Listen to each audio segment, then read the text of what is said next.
Welcome to Fringe Pop 321, the show that believes the world is stranger than we think, but thinking should not be strange. We are back again with Vocab Malone, and we are in a series of segments sort of evaluating the claims, the beliefs of the Black Hebrew Israelites. And last time we talked about Deuteronomy 28, sort of a core text for them. But earlier you mentioned a lot of things about, again, for lack of a better term, classifying races, with people groups in the Bible. So I want to unpack that a little bit more and hear what you think about the way they do that. Sure. Just critique that. So again, we remember when we talk about one West Hebrew Israelites, they believe that every modern people group can be found in the pages of Scripture as an ancient people group and should be viewed that way. So they do that with two main ways. Go ahead. Are they aware of how many people groups there really are in the modern world? Because like the United Bible Society, there right. How many thousand languages are there?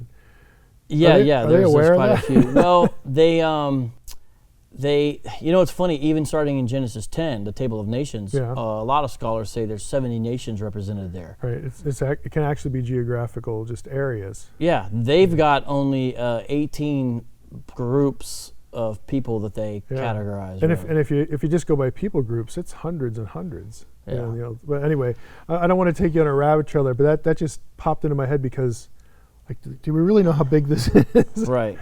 And so they think they've identified them when it comes to the one Westers, and they go about referring to people by those names. So, for example, there's a Christian apologist who interacted with him named James White. They call him James White the Edomite. And so because it rhymes, and so he's an Edomite. Now, if you think about it, though, the Edomite classification is helpful for this religion because Edomites were somebody who was supposed to be a help to Israel, being such close relatives, Jacob, Esau, but were often enemies instead, and were glad about their destruction, and indeed are the focus of some of the judgment oracles in the Bible, specifically, especially the book of Obadiah. And so it's helpful for polemics, for against folks. But let me show you some of the ways they do this association. So I have some notes here I'm going to actually need to read. First of all, it begins at Genesis 25:5. Esau was red when he emerged from the womb. This is how they would describe it, okay? And hairy, and so they speak about the average white person being red and hairy. And red because they get out in the sun, they get burnt, they blush, you can see their face, or if you slap them, they turn red. Right. So red and hairy white people. And he was a good hunter, and I kid you not, they go into tirades about white people waiting in trees long times to hunt animals and stuff, and how that's like something they're skilled at because of their on the characteristics of Esau. I don't know that you could find anybody in West modern America who'd be very skilled at that, but go ahead. Well, so that's that. It continues on in Genesis 27:40, which references to the sword as a blessing, and they use that to explain the military prowess of European powers, during the colonial era, and the modern United States. This association continues on with Obadiah 1:3, which states there that Edom's habitation is high. It says Edom's habitation is high. Now, you got Petra down there, and you got these guys living in rock cliffs and all that stuff, right? Any guesses, since you're kind of learning the trajectory of this, how do you think, if you just had to guess, what do you think they're going to say? People who live in cities and tall buildings? Skyscrapers. See, I'm getting it. I am feeling really un-Edomite here because I'm afraid of heights, and I'm not going to hunt anything from trees, and I don't live in a city. Go ahead. But if you go out in the sun, it'll prove. Yeah, I'll get sunburned. All right. So it's an allusion to tall buildings and skyscrapers, usually supposedly erected by white people. Obadiah 1:4 states that Edom will exalt itself like an eagle, and they point that to being a symbol, the eagle, for Rome, Nazi Germany, and the United States of America. And listen to this. This is true. It's hard to stomach some of this one West interpretation. Sure. The same verse refers to Edom setting its nest among the stars. They associate that with, any guesses? Penthouses? I don't know. The moon landing. Oh, the moon landing. And the nest with the and the nest with the space station. Okay. And because what did Neil Armstrong say? What has landed? The eagle has landed. He gave himself away. Gave himself away. Yeah. So this is some of the association.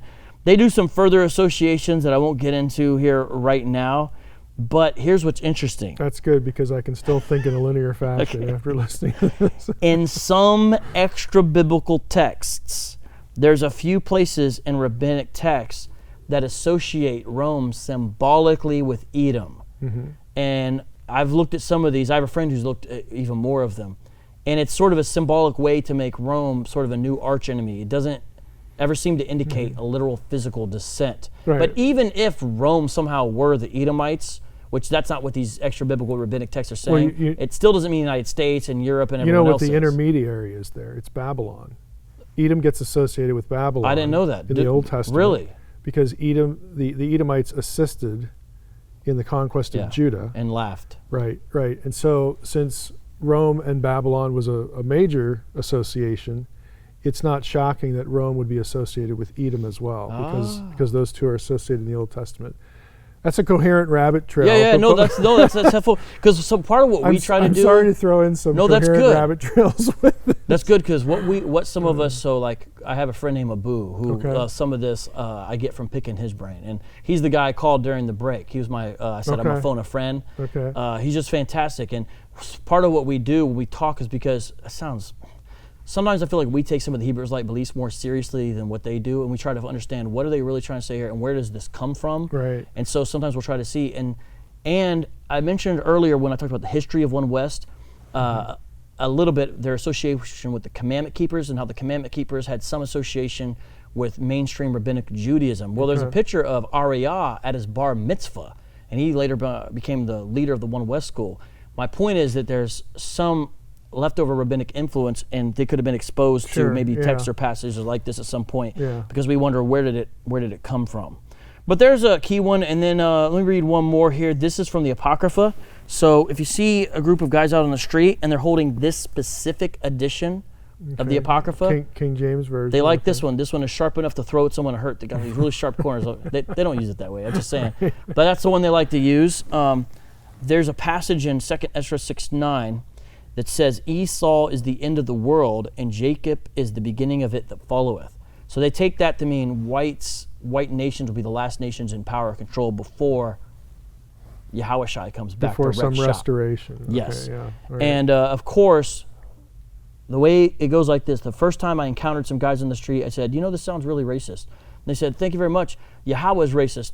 Read Romans 9:13, Jacob I have loved, but Esau I have hated. See, God loves us and hates white people. So if Esau is Edom, he's hated them. Even though they have the same father, how does that work?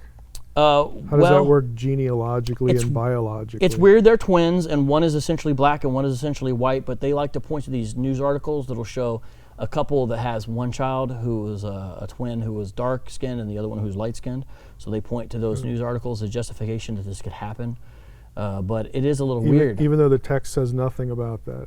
No. Well, one justification they use, they say, Genesis 25, another passage, I'm sorry, I forget where it is in Genesis, says Jacob had smooth skin. And they'll say a quote that one of the older guys said, his skin was smooth as the black man's invariably is. Saying right, so smooth means black. Well, not being hairy. Not being hairy. Yeah, so there are no hairy black men. I mean, again, there's always exceptions. There's a whole lot of exceptions. So there's some justification for Edomites. Yeah. And they will not accept, that if you're white, you're not an Edomite when it comes to one Westers. Now, some of the non-one Westers still believe whites are Edomites. Others say, no, they're of Japheth. And the one Westers have a big problem with Hebrew Israelites who say white man is Japheth, or descendant from Japheth. One other thing about this is sort of just the strangeness of all. I don't know if we have time to get the Moabites. Yeah, let's do some Here's of that. Israel. We go like this. We got these Transjordan kingdoms, right. Edom, Moab, Ammon. Right, so for viewers, Transjordan means, if you're looking at a map, you've got Israel or Canaan on the left side of the Jordan River, and then you have the Mediterranean Sea. Well, on the other side, to the right of the Jordan, that's the Transjordan. It's the other side of the Jordan, so go ahead. And those three kingdoms were in traditionally geographical proximity to each other, right? Yep, right. Vertically right next to each other. Here's what's strange. They want us to believe dark-skinned peoples, brown-skinned peoples, whatever you want to call them, populating, name a country, right, of the A&E, ancient Near East, and boop, boop, boop, boop, boop, boop, boop, boop. White people. Right in the middle of that. Yeah. Chinese and Japanese, because the Moabites are are considered to be Chinese, and the Ammonites are Japanese. Let me show you briefly why they say this, this is offensive to talk about. I don't know how to talk about it without sounding offensive, not towards Hebrew Israelites, but towards Chinese people. Okay. I apologize for having to repeat this information. I'm not joking right now. Okay. So if you read Genesis 19, 30 through 38, Mm-hmm. Lot has incestuous relationships with his daughters, producing Moab comes out of that. Yep. Okay. And Hebrew Israelites proceed to say that Chinese people have a look of a deformed person because of that. And that's why Chinese people... Because they're the result of incest or something? And so because that's their genetic foundation, that's why they look the way they look. I'm not joking. They say it's proof, actually, that they're Moabites. Right. And no wonder they would accept the label of racist, but go ahead. Yes, they use very strong words. Yeah. I'm not going to get more into that, but there's more argumentation to that particular line, but you can just see how utterly ridiculous and, to say the least, offensive it is. Psalm 60, verse 8, and Psalm 108, 9, both declare, Yahweh says, Moab is my washpot. And what do they do when Jerusalem is a whore? Well, but they're Hebrew Israelites. I mean, you're right, but no, they talk about our people being. I mean, because they speak with the conditions in America being, hey, this has happened because. Right, but this is God calling His own people a harlot, prostitute, whore. You're right, but it's different than what you think here. Spiritual adultery. Yeah. It's different than what you think where they're going to go with this. Go back to the Moabites. No, because I know what you're thinking. You're thinking what the text means, because the text is saying Yahweh is. You're thinking what the text means is your problem. You need to not think of what it actually means. All right, I'll try to shut that off. So Moab, my washpot. This is a basin in which I wash off my soiled hands and my dirty feet. Okay. And so it's sort of something where it's sort of something contemptuous, and it's something that's sort of under you. My understanding of the Moab as my washpot essentially is this is showing subjection in some way. Mm-hmm. Moab going to be judged, basically. They take it as prophetic evidence for, this is their precept or conclusion or presupposition, not mine, as prophetic evidence for why black Americans enjoy Chinese food. So you're right, I didn't see that coming. There's stories of old one Westers when they would go out to eat, and one particular guy would always say, while they were at this Chinese restaurant in New York, Moab is my washpot. So there's some of the other justification. Right. Another one is quite odd. Deuteronomy 23, 1 and verse 3. They tie them together. So this one's odd and the other one was? Yeah, I don't know. What am I saying here, right? It's a spectrum. So this refers to the exclusion of anyone from the congregation who had their genitals severed. And verse 3 refers to the exclusion of Moabites from the congregation. Right. What they do is they tie those two together and then claim that the severing of genitalia is prevalent, especially among the Chinese and Japanese, because of sex reassignment surgery. They say it's prevalent among those populations. And the fact that it happens in those populations proves that the Moabites and the Ammonites are in East Asia. How could you have sex reassignment surgery in days before there was surgery and anesthesia? They're saying now that they tie these together for now. You know what I'm saying? Not back then. But aren't we talking about the origins of these people? They're talking about, remember, so the Chinese restaurant one is a modern thing. Moab's my washpot is a modern thing. All right. They leapfrog a lot of history. Yeah, well, I can see that, yeah. And so, lastly, Judges 3:17 describes a fat Moabite king. Okay. They argue this parallels. I can tell you enjoy this one already. Yeah. I mean, you want to guess? They're all fun. You want to guess this one? I have given up all hope of being able to follow the thought process. of sumo wrestlers and corpulent depictions of the Buddha in East Asia. Okay. The fat Moabite king in Judges 3:17. Right. Now, again, we could be like, what? But here's what to remember. Once you feel like your identity has been affirmed in this way, the other arguments are really secondary. Right. You don't need reason when you have that thing that is most meaningful to you. And they've given a lot more attention to the Edomite-Israelite relationship than to other nations. Mm-hmm. And what I did just now is I gave you the Edomites and Moabites because, to my knowledge, those are out of the 18 nations of Gentile heathen nations who are unelect, non-elect, whatever. Those are the ones that are most fleshed out, the Edomite one and the Moabite one. Mm-hmm. The others are much less fleshed out. Like for Arabs, they kind of just say, well, the Ishmael, everyone knows Arabs are Ishmaelites. In other words, they don't have as detailed of an explanation within their Yeah, the others their are even community. less than the two. Edom could go on for a while. They have a lot for Right. Edom, supposedly. Okay. But they just haven't given as much thought, and it's just not as important. So Right. there's two of the Gentile nations that they assign. So basically what we have is we have no attention at all to the original context of Scripture. There's no interest in really looking at it for what it means, especially again in its own context, because all of these things, were reflective and happened in real-time, boots on the ground in antiquity. These are real-time events, even in the biblical storyline. Right. Edom and all that kind of stuff. So that isn't something that the Black Israelite thing really cares about. What they care about is it's this correlation and causation fallacy.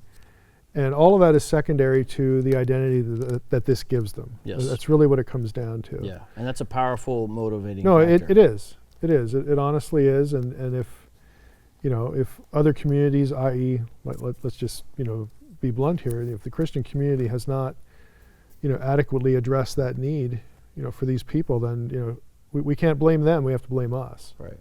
That's what it comes down to. A lot of these new alternative spiritualities in the city context Oh, sure. do that kind of thing. Yep. So the Yep. Kemetic folks say our ancestors are in Egypt, and Moorish temple science does something different. Nation of Islam is the lost tribe of Shabazz from Mecca. Yeah. They the put historic origins cults do this too. somewhere else. This is community building. So. But it's interesting. A true understanding of actual biblical Christianity would actually allow a person to retain Yes. their African identity and be Yeah. proud of it. Now, it's a shame. A lot of people held the name of Christ, and America did literally the opposite. Yep. And it's a real travesty to what's went down. And they got the curse of Ham and all this kind of nonsense going on, or the curse of Cain. It's bad biblical interpretation. We've actually done episodes on Fringe Pop on those topics. Oh, I'd love to see those. I haven't it's seen those it's yet. just terrible biblical interpretation. And it's sad, and it's Yeah. created a problem. And so a true biblical understanding, though, would allow you to, in fact, the first Gentile convert is in the book of Acts is an Ethiopian. I was reading the other day, and a guy was like, "Oh, it's Cornelius in Acts 10." I'm like, "Why is he saying Cornelius? What about Philip with the Ethiopian eunuch?" Yeah. That's the first Gentile convert that I see in the New Testament under the New Covenant. And you have Acts 13. You have someone from Cyrene and someone called Niger, Sure. which means black. You have this there, and you have people from Alexandria, which is in Egypt, which is Africa. You have plenty of places to go to say, this is a religion for all people. There's a long heritage. And there's not an ethnic hierarchy in it, unlike Hebrew Israelism. Right. So, but... Well, thanks for, unpacking some of that. I mean, I know some of it was funny, but it's actually pretty serious, when you get right down to it. And it affects people's real lives. People's marriages are getting destroyed over this, Mike. There are churches that are being flipped into Hebrew Israelite churches, and there's some kind of weird hybrid. Churches that are getting split in half. If we did a test, we could share a bunch of horror stories on this if we wanted.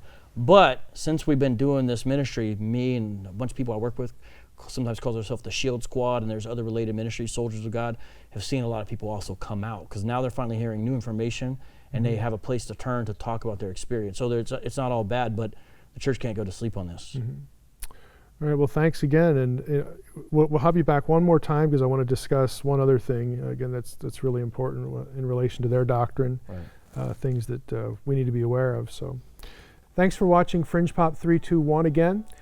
Please visit our website at fringepop321.com. We try to direct people to good information on the topics that we do here. All the episodes have corresponding websites where you can get good information, peer-reviewed material, things that will elevate the discussion, we hope, for whatever topic it is we're talking about.